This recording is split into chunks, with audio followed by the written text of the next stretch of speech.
Nice sunny day in Texas. This is not Southern California. In January, this is Texas. And God blesses in Texas.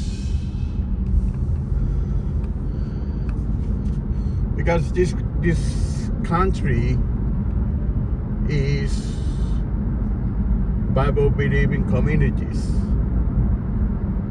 and God continuously blessing of those who are with Jesus Christ. Jesus is the way, truth, and life. Those who trust and believe in Him should never be disappointed, because He is with us. He is the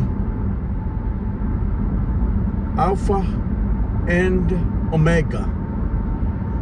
He has no beginning, no end. He is great I am. He was before Abraham, and He is coming back.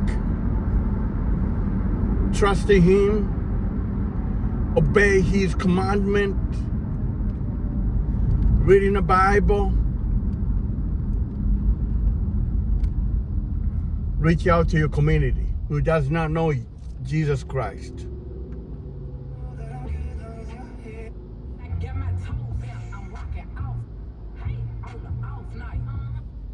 From the White House. The total amount of forgiveness is $184 billion, roughly, for more than 5 million borrowers. Now, the forgiveness announced came under 3 programs not sued by the states because the rules of those programs were not changed. Still, Treasury Secretary Janet Yellen says that between now and January 23rd, she could announce the government implementing extraordinary measures to stretch taxpayer money so the government does not reach the debt ceiling before March 14th. Republicans now vowing to cut that wasteful spending. U.S. wholesale inflation rose last month on higher energy prices. The Labor Department reports today that its Producer Price Index, which tracks inflation before it hits consumers, rose 0.2% last month from November. More news online at afn.net and download the AFN mobile app. I'm Rusty Pugh. This weekend on The Stand Radio, we'll hear about the Brooks family and their journey of surrender to the Lord that opened the door to adoption. We were very peaceful that having biological children was not what the Lord intended. And when you rest in God's will and you surrender to that waiting period becomes growing closer to Him. The Stand Radio, Saturdays at 4 and Sundays at 8 p.m. Central on AFR. Today's Issues continues on AFR with your host, Tim Wildman, President of the American Family Association.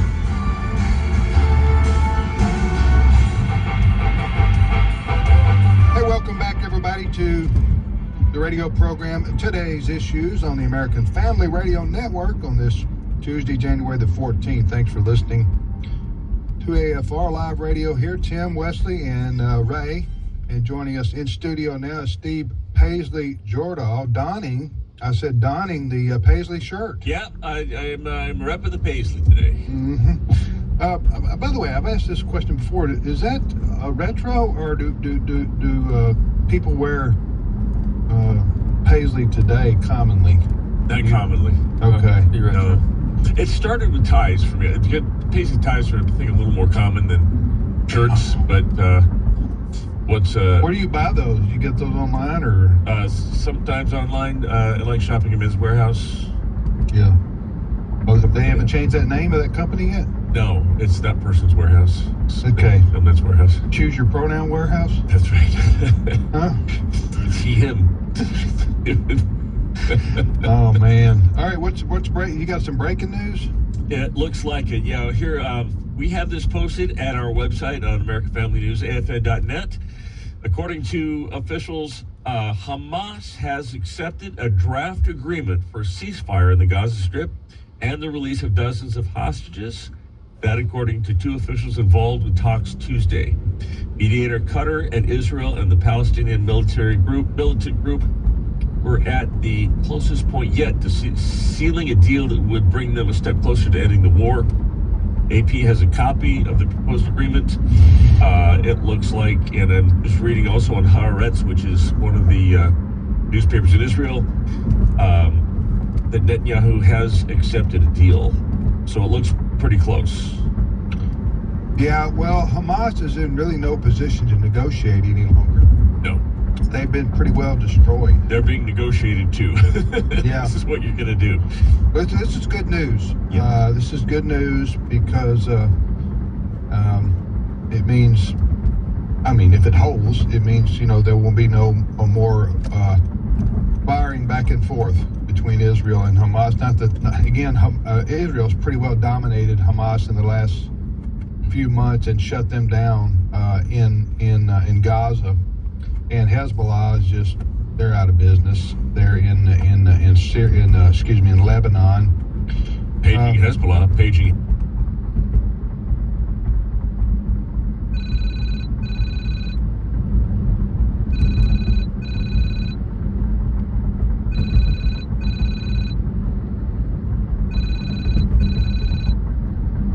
As you used to say about the Soviets, trust but verify.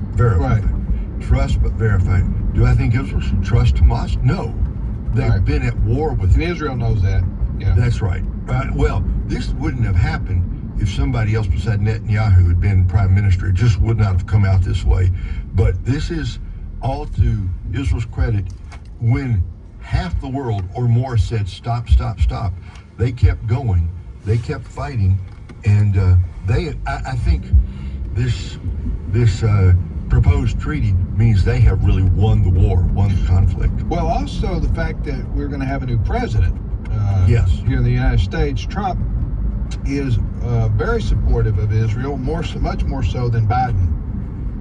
So that's a change. The Hamas and whoever they may be friends with in the Middle East see that President Trump's about to take office, and he's on the side of Israel, so he's not going to be, trying to.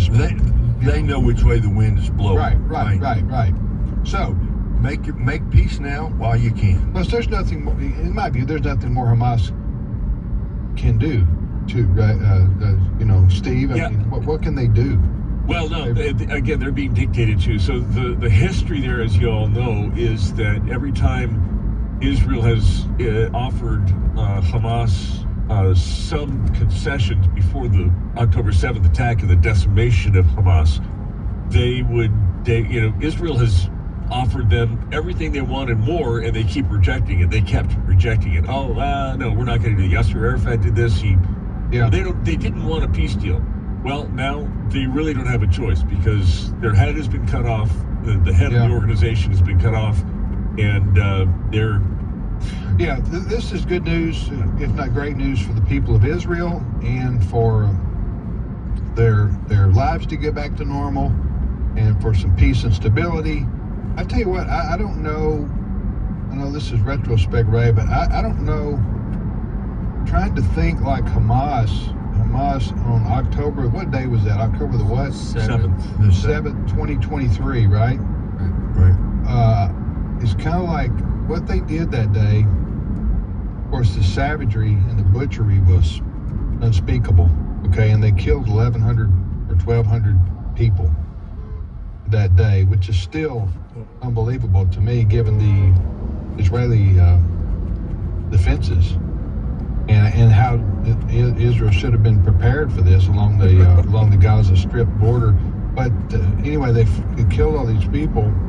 That was if you want to look at, I guess what I'm saying, Hamas sort of rolled the dice that day that would be a game changer for them to seize back control of certain lands, or what, I don't know what exactly they were hoping to accomplish that day.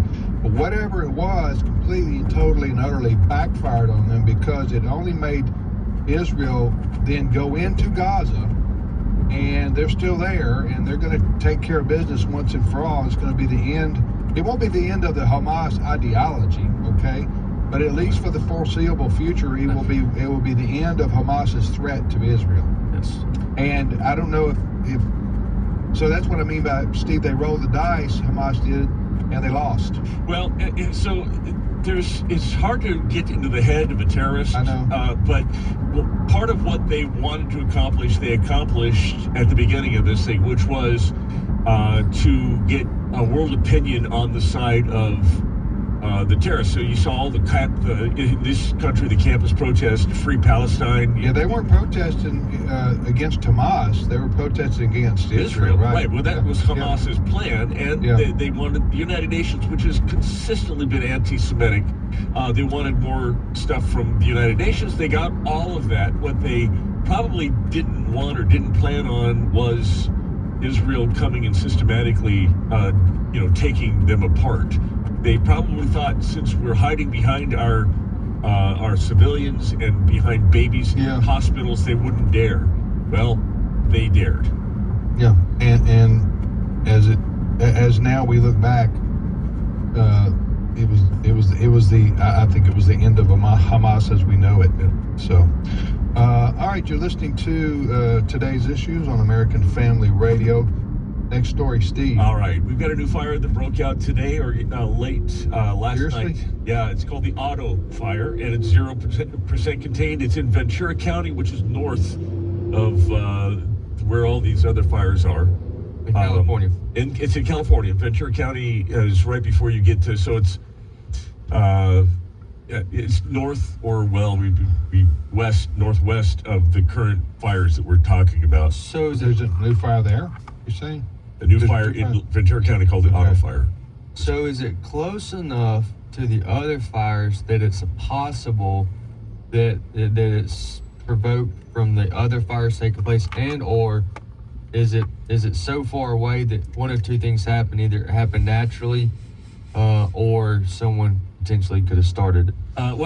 Again, distance. We don't. The distance, I don't believe, is close enough so that wind could have. That's what I'm brought saying. Embers over there. So then you start getting real curious. I mean, how are all these fires just popping up? And we don't know. And here's the problem: is that it's going to take a while to definitively understand. They got to put them out before they can go in and do any kind of forensics on how the fire started and all that kind of stuff. So, just so you know, Wesley, I'll show you this. This is a map I've just pulled up here. The other fires that we've been talking about have been just just west of Los Angeles. You have to go another maybe 4 miles to get to this auto fire. So I see now. Yeah, that is a long way. Unlikely that it was started. Okay, Steve, let me ask you this. You showed me a video yesterday, showed us a video yesterday, which some people have seen. I gave it to Brent to post on our website just a little bit ago. So we did. Okay, good. So on our Today's Issues Facebook page, we have posted the video we're about to discuss. So you showed me a video with satellite imagery. So describe that. How did you find that, and where? It came up on my. It's viral, maybe by now. I had to look for it pretty hard here this morning to find it again. So I don't think it's quite gone viral yet. There are some. This is satellite imagery, and it's time lapse. The ones that are going viral today are time lapse of the individual fires, showing them spreading. But this one showed a global picture, a pulled back picture of the LA area, and the three fires that started this whole thing. One was I'd have to get the names of them, but they had names for the fires, right? But three of them ignited almost simultaneously, within a good distance apart from each other. That's what I saw, and that's the reason in our group text 3 or 4 days ago I said, when you mentioned that at the time that wasn't part of the discussion. You made the point that when the winds are that fast, then it carries and can jump, and that's true too. But what I saw was the distance between the two. It looks to me, my observation is impossible that winds could have carried a fire that far. Ray, if you see a satellite image of 3 fires, many miles apart, by many I mean at least 10, 20, 30 miles apart, and they're starting at the same time, immediately you think, well, this is on purpose. It is coincidental. Yeah. I'm looking at the video right now for the first time. And by the way, friends, do go to the Today's Issues Facebook page, because it is, they're almost like a triangle. There's one there on the left and one on the right and then one down below. And they come up together, apparently simultaneously. Hard to see how that could have happened by the winds blowing in those 3 places right then, at that very moment. Yeah, no, if in fact that's accurate, and we believe that it is, that satellite imagery, or we wouldn't have put it up there, and that would be either it's, these fires started at the same time coincidentally, but they did have the same conditions, physical conditions, that is a very dry, hasn't rained in 6 months, and you got high winds, which makes it, and they've had wildfires in the past. So, I mean, that would, so they could have started, coincidentally at the same time, or it was like terrorism, where arson, where somebody, they planned it this way to start the fires at the same time, knowing the conditions would be right for destruction to spread. We don't know. We don't. Let me give you the at this time pros and cons of all that. Yeah. So everything you said is true. With the time lapse, it's a little hard. It looks like they're starting exactly at the same time, but it's time lapse. So it could be that we can't tell the difference between a half an hour or an hour in the time lapse. It goes by so fast. It looks identical, but it may have been. They also, I'm reading that one of the fires is started. There was a fire on New Year's Eve that was started by fireworks, and they got it out and they worked on it and got it out. They think maybe one of these is a rekindling of that, perhaps. But I have video of arsonists, copycat arsonists, that they've caught. One guy with a blowtorch, another guy setting a big tree on fire in the LA area, and they're looking for these guys. So there have been some fires, and I don't know if they're not the major ones. They've been put out, I think, but I have seen some fires that have been started by coincidence. Now, what do you call somebody who, there's a psychological definition for somebody who likes to watch things burn? Pyromaniac. Gotcha. Those people do exist. Oh yeah, they're out there. Yeah. Go ahead. So down to the more conspiracy theory part of this. There's a guy in LA put a video out of him having a conversation with himself. It's kind of one of those devil's advocate that he answers and everything. And so I'll just put this out because everything that he says is true, but and if you put them all together, it sounds kind of conspiratorial. But have a listen to Cut 14. Okay, so California's on fire, but we have like the best fire department in the world, right? We should be able to contain this, right? I mean, we did, but the mayor cut the fire department's budget last year, so not enough personnel for this one. What? Well, I mean, we don't need everybody. We just need a certain amount to spray the area with water. I love that you say it. It's so funny because the state actually depleted its water reserves a couple months ago, so the firefighters literally don't have enough water to fight the fires with. Wait, that doesn't make any sense. We're in a drought, and so we depleted our water reserves? Well, at least the people that have fire insurance will be getting some money, right? Ooh, this is awkward. Okay, don't get mad at me, but insurance companies like State Farm has not been allowing renewal of fire insurance policies since 2 months ago. It's been canceling a lot of contracts.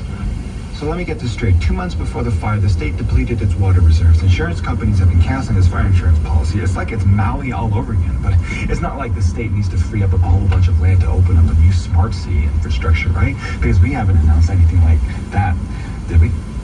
The LA district might have announced plans to set up a smart city by 2028. A smart what? Smart city. Oh. So Into the future city. Yeah, one of those where it's all self-contained. You don't need to go more than 8 miles in any direction to live your life, and they might not let you go outside that. Let me ask you guys something about the insurance. because I don't know. Tell you what, if mine goes up one more time, Right?